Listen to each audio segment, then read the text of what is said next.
दुनिया में जापान ही एक ऐसा देश है जहां ज़्यादातर चीज़ें उल्टी होती हैं। जहां पूरी दुनिया में 2023 चल रहा है, वहीं जापान 2050 में जी रहा है। दोस्तों, जहां पूरी दुनिया में ट्रेन सीधी चलती हैं, वहीं जापान में ट्रेनों को उल्टा चलाया जाता है। यहाँ ट्रेनों के लिए हैंगिंग हैक्स बनाए गए हैं, जिसमें ट्रेन लटक कर चलती है। वहीं जहां सभी देशों में ट्रैफिक लाइट लाल, हरी और पीली होती है, लेकिन जापान में 1973 से ही हरी लाइट की जगह नीली लाइट लगी हुई है। और तो और आप एक नॉर्मल टॉयलेट को तो देखा होगा, जो पूरी तरह से बंद होता है, लेकिन जापान में शीशे से बने चमकते हुए टॉयलेट हैं, जिससे लोग इसे ज़्यादा से ज़्यादा इस्तेमाल करें और इनको लॉक करने के बाद इसमें दिखना बंद हो जाता है। और तो जापान में लोग पालतू कुत्तों की जगह रोबोट डॉग पालते हैं। क्या आप जानते हैं चीन और जापान जैसे देशों में बुलेट ट्रेन को इस तरह से क्यों सजाया जाता है? और तो और चाइना में ये बस सड़कों पर इंद्रधनुष बनाती हुई क्यों घूमती है? यह बस एक जगह नहीं, बल्कि हर शहर में सड़कों पर पानी डालती रहती है।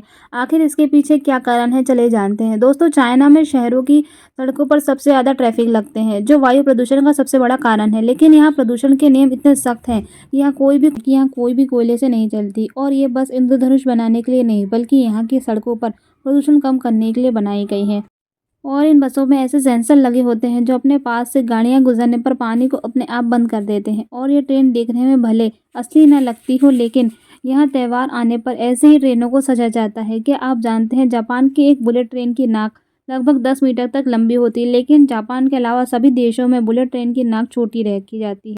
यहाँ तक कि चीन में जापान से भी तेज़ बुलेट ट्रेन दौड़ती है। तो आखिर जापान में बुलेट ट्रेन की नाक लंबी का कारण क्या है, आपको बताते हैं दोस्तों। जापान में बुलेट ट्रेन की रफ्तार चीन, फ्रांस और इटली जैसे देशों से भी कम है।